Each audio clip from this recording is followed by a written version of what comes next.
Message from the mother. I had an experience with salvia which, in light of the things I have read on these message boards, I have decided was unique among the unique, and I feel it is my sacred duty to report this experience wherever this plant is being discussed, so here goes. I'll start with some basic background info on myself. I am not a well-traveled, experienced psychonaut. I have never smoked DMT, not that it would have prepared me for salvia anyway. I have actually been quite out there on mushrooms, so I do know what it is to be completely gone in a heroic dose kind of way. However, I am pretty tapped in naturally, so to compound my natural state with hallucinogens is not a thing I particularly crave all that often. I had an older friend who was my teacher. He is the one who first told me of salvia. He described his first experience to me, how it was very out of body, and how it positively changed him in subtle ways through certain knowledge that the plant imparts. The prospect of this quite tantalized me. Beyond this, I had no knowledge of the plant whatsoever, no internet research on its history, or the trip reports of others, or that handy-dandy user guide which so thoughtfully provides people with that nifty little Salvia scale. I trusted the word of my friend, however, and I eventually decided to try it with him. I smoked it out of a water pipe, 3 good hits of straight leaf, no extract. I then lay back with eyes closed. I felt the distinct impression of gently materializing inside a shimmering, aquatic antechamber, some kind of entry hall or foyer. I saw a beautiful green lady float up to me. She had the sweetest, most benevolent face, full of infantile love and patience and kindness towards me. She looked at me, shook her head no gently, playfully tapped me on the nose, and swam away. That was my experience. I knew I had not broken through, that she had told me I was not yet ready, and to come back later. I thought no more about doing Salvia Divinorum for a long time. Occasionally she entered my thoughts, but I knew that my next experience would happen when it was supposed to. That was a couple of years ago. Fast forward to October 29, 2005. One of the people I was staying with for the month went to a festival where he bought some 7x fortified leaf. He came back and 5 of us decided to try it. We turned the lights down and got out the bubbler.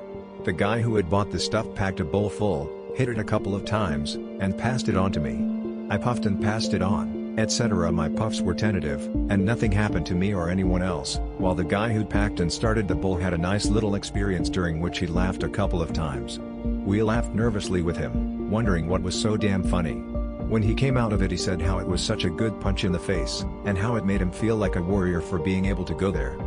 I felt rejected. I had good, pure intentions. I truly wanted to know what the plant had to tell me. I wanted in there. Part of me hesitated, and I thought for a second that maybe I was someone who wasn't meant to go there at all. My desire to know got the better of me, though, and a fresh bowl was packed for me. I ripped 2 huge hits. After the second I felt a big golden whom envelope me, and I knew I was going whether I liked it or not.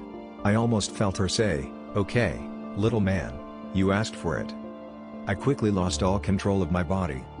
I was immediately plunged into these repeating frames of time, and as I had neglected to close my eyes, I saw/felt the room I was in, my universe, and myself being completely and quite literally unzipped. I saw the fucking teeth of the zipper separating. It was so uncomfortable, to the point of being nearly unbearable, but a voice said, "Just hang on and ride it out." I knew I had to follow the zipper all the way around, and that it would zip back up. Simultaneously during and or after this terrifying segment, I was aware of the letters. At this point, I must again stress that I had still, quite foolishly, done no research on this plant. I had never heard of or read about the mnemonic experiential scale. But somehow, there my helpless, terrified, stripped down and unzipped, she could see me, my bare essence, and she was judging me. Consciousness was, bouncing along like a piece of fruit in a mispacked man maze, bouncing from letter to letter of the word salvia. With each successive letter, the last letter would fall off in scales and another layer or level would peel away and open up to the next. It was this horrible little game that I was playing. I knew that once you decide to play this game, you have to finish it out. I knew it was the ultimate, and it was so cutesy, with this colorful, pastel Sesame Street kind of vibe, which made it all the more horribly macabre and sinister at the same time, because everything else had been unzipped. It was all there was. This trip has been brought to you by the letters, the letter A, the letter L. It was so synthetic and wrong, like she was saying, "Look at me, I'm a designer plant fucking experience now. Are you enjoying me?" I am shuddering as I type this. I was out of control. I made it to the letter I. I knew somehow I was not going to the end of the word. This relieved me. Then there was a blending conversion of the word salvia into salvation, and the word divinorum became damnation. I knew this was the name of the game we were playing, salvation/damnation. There was a passing that happened. I was passing along something, in a chain of people. We were passing along some kind of information or awareness. Here, let me show you this. Here, let me show you this. Here, let me show you this. The main person I remember, who was next to me in the chain, was my friend who had first told me about salvia. I time traveled back to a point at which we'd had a conversation about her long ago. He was telling me you can hang on to a good thought and have that, or you can have a bad thought with it and be stuck holding that. Be careful. I was also aware that I had been in this place before. This wasn't the first time I had played this game. After this, things eased up a bit, and there was a tiny bearable moment where I knew how to exist as smoke or vapor, in between layers of reality, and I was becoming me again. Then my surroundings came back into view, the room and the people around me, but the choppiness of the overlapping time frames of re-entry was again so brutal to me that I began to get angry and distressed, and quite impatient for it to be over. I came back in my body enough to try to climb over the back of the couch, but I realized I was going to fuck the room up if I tried that too soon, so I turned back around, and I felt her tell me, hold on just a second longer. We'll get you out of here. It's almost over. I was holding my breath, my face so red it was about to pop, my companions yelling at me to breathe. And I exhaled a horrible scream, and then it was like I was coming out of this tube, this fleshy, living exit tube, and it spit me out. I fell back into my body with a heavy thud, slumping all the way forward till I was laying over my knees, staring at the floor. It was over. One of my first spoken coherent thoughts was, how cruel that plant was to do that to me. How cruel. My next was, crazy, can you help it? I asked my sitters if I had repeated that, or if anyone else had said it. The answer was no. Since I had been so terrified and resisted throughout the whole experience, there were parts of the experience that I had to block out as being too much for my sanity to handle at the time. I knew that there had been a game of Getcha Gimme, a game of reshuffling, of alphabet dominoes, which is how I described it afterwards in my journal, but I wasn't sure what the letters had been.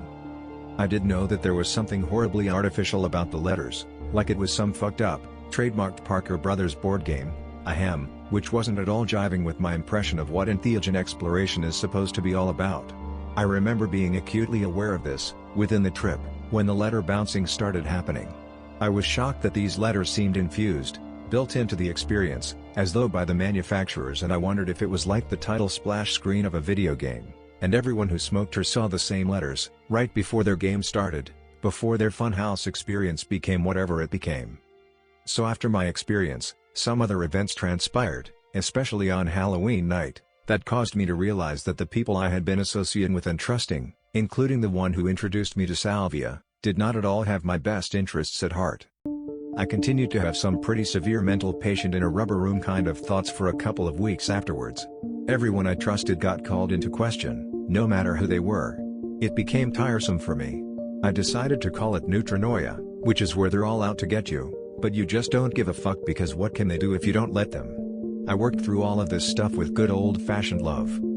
I was driving with a buddy yesterday. We were talking about my experience, which was still maddeningly foggy to me. I knew there were letters, and passing, and a game that wasn't at all a game, and that it had some heavy good and evil overtones that were continuing to fuck with me. In the middle of the conversation he mentioned that he'd done some online research, which my dumb lazy ass still had not done, on salvia, and that he'd found out that there was a scale based on the letters of the word salvia that denoted the intensity of your trip, and he was pretty sure I had made it to I based on my description. I felt like I had been punched in the gut. He had, with one sentence, blown the door off the sepulcher in which I'd sealed away those traumatic secrets. I immediately got on the computer when I arrived home and started soaking in everything I could about the history and use of salvia, as well as the experiences of you all on boards like this one. I started thinking about what my experience must have meant. To my knowledge thus far, no one else has seen those letters integrated into their experience the way I did. And the whole thing really fucking creeps me out. So here's the conclusion I have reached. I think that salvia is not very pleased that she is being put into little foil packets, sometimes even artificially flavored, and sold to the general public, many of whom do not understand at all what they are doing, for fucking profit by people who are exploiting her as if she were some kind of hallucinogenic fad. She is not some cute little witch's toy. She is certainly not a meditation tool. She is a healer, not a cosmic video game. Wow. It was so cool when I became part of that guy's leg in some village in Mexico I've never seen before. Awesome. I learned so much. I can't wait to see where I end up next time. I think she feels as though she is being taxed beyond her nature, and that her space is being invaded and her gifts misused by people who are merely curious as to where they will go and what they will see. I don't think we're all supposed to be going there, only certain people who are properly trained and full of a certain kind of purpose should be doing this. As many accounts as there are of people who have tried it once and had experiences so intense and on a par with death, or the universe folding up or being sucked away, and then they say they'll never do it again, it looks like folks would realize that it's a lot more serious than just another consciousness-expanding substance. Though they may sometimes be more difficult to procure, you do have access to other avenues of self-exploration. Maybe use those and leave her in peace? And maybe we're not supposed to know what death is really like until we die. I know for my part that I won't be disturbing her again. What you do is your choice. I got my message loud and clear, and I feel with every cell of my being that she wanted me to put this experience out there for people to read. And now I have done as I feel she has asked me to do. I am confident that this will reach those who need to see it. You can take that and do with it what you will. I pray that you all make wise decisions concerning your minds and souls, no matter what you do in your lives. It affects all of us. I said I'm talking in. What you believe in. It matters now. To you and me.